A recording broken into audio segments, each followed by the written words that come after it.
Amravati super speciality अस्पताल में चल रही डॉक्टरों की हड़ताल के चलते मरीजों की हालत गंभीर बनी हुई है। इस मुद्दे पर आज कांग्रेस ने अस्पताल के प्रवेश द्वार पर जोरदार आंदोलन किया। जानकारी के अनुसार अस्पताल में कार्यरत 65 डॉक्टरों का पिछले 1.5 वर्ष से वेतन बकाया है। लगभग 9 से 10 करोड़ रुपए की राशि थकित होने के कारण डॉक्टरों ने हड़ताल का रास्ता अपनाया है। हड़ताल की वजह से अब अस्पताल के फेज 1 में इलाज के लिए आने वाले सैकड़ों मरीजों को बिना उपचार के लौटना पड़ रहा है।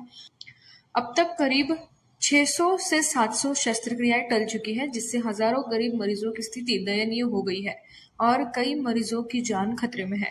कांग्रेस ने इस गंभीर हालत का तीव्र विरोध जताते हुए राज्य सरकार को घेरने की कोशिश की है।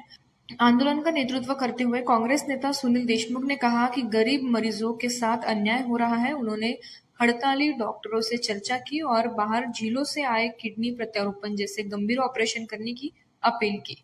डॉक्टरों ने इस पर आपसी चर्चा कर निर्णय देने का आश्वासन दिया। कांग्रेस का कहना है कि अगर सरकार तुरंत डॉक्टरों की बकाया वेतन समस्या का समाधान नहीं करती तो आंदोलन और तेज किया जाएगा। गेल्या 25 दिवसापासून हे चित्र बंद पडलेलं आहे। आपल्याला माहीत असेल की फक्त विदर्भातच नव्हे तर आजूबाजूच्या मध्य प्रदेशमधून सुद्धा अत्यंत गोरगरीब की जे असाध्य असे त्यांना जे रोगी असतात की ज्यांना ही सुविधा उपलब्ध नाही आणि ही सुविधा इथे फ्री ऑफ कॉस्ट इथे उपलब्ध असल्यामुळे संपूर्ण महाराष्ट्रातून नव्हे तर संपूर्ण विदर्भातून नव्हे तर आजूबाजूच्या परिसरातून सुद्धा लोक येतात। पण असंवेदनशील सरकार, जनप्रतिनिधी आणि निगरगट्ट जनप्रतिनिधी यांनी या जे डॉक्टर्स लोक इथे सर्व्हिस देतात त्यांचे गेल्या 11 महिन्यापासून पगार दिलेले नाही, म्हणजे मागच्या ऑगस्टपासून त्यांचे पगार दिलेले नाही। त्यामुळे ते संपावर गेलेले आहेत, त्यांचं मानधन त्यांनी दिलेलं नाही आणि त्यामुळे ते डॉक्टरांनी हतबल होऊन शेवटी नाईलाजाने आज संप चालू केला आहे। तरी या सरकारचे डोळे उघडलेले नाही, कोणी याच्यावर गांभीर्याने घेत नाही। अनेक गोरगरीब पेशंट आज त्यांना ट्रीटमेंट नाही मिळाली, सुविधा नाही मिळाली तर याच्या मरणासन्न झालेले आहे आणि मला असं वाटतं की सरकारने ताबडतोब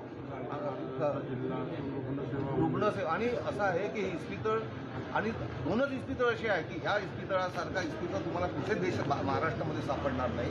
नाशिकला आहे त्याच्यापेक्षा जास्त सुविधा इथे उपलब्ध आहे, पण नाशिकला अर्धे पैसे देतात आणि आपल्याला अर्धे पैसे देतात आणि तेही 11 महिन्यापासून बंद केलेलं आहे। मला असं वाटते की या निगरगट्ट सरकारने ताबडतोब 11 ते 15 कोटी रुपये ताबडतोब या इस्पितळासाठी दिवसापासून बंद आहे। कमीत कमी 700 पेशंट किडनीचे, हार्टचे याचे सगळे वेटिंगवर आहे। पण या निर्लज्ज सरकारनं आतापर्यंत त्यांचं पगार दिलं नाही की 3 कोटी यांचे 11.5 कोटी रुपये पेंडिंग आहे।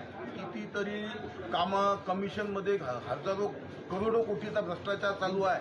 पण जे लोकांना खरोखर ज्याची गरज आहे म्हणजे 700 पेशंट वेटिंगवर आहे, त्याच्यात काहीतरी पेशंट मरण पावले आहे याची आतापर्यंत अधिकृत माहिती याची आहे। पण या निर्लज्ज सरकारला कुठेही म्हणजे यांना लाज वाटत नाही आहे। साधा 11.5 कोटी जे काँग्रेसच्या काळात एवढा मोठा इन्फ्रास्ट्रक्चर हा सुपर काँग्रेसच्या काळात बांधण्यात आलेला आहे। या महायुती सरकारकडून हे बांधणं तर सोडा, हे मेंटेन करणं सुद्धा होऊन नाही राहिलं आहे। म्हणून आज आम्ही विभागीय आयुक्ताला युवक काँग्रेसला निवेदन दिलं। आज या बेशरम सरकारला कुठंतरी लाज वाटली पाहिजे।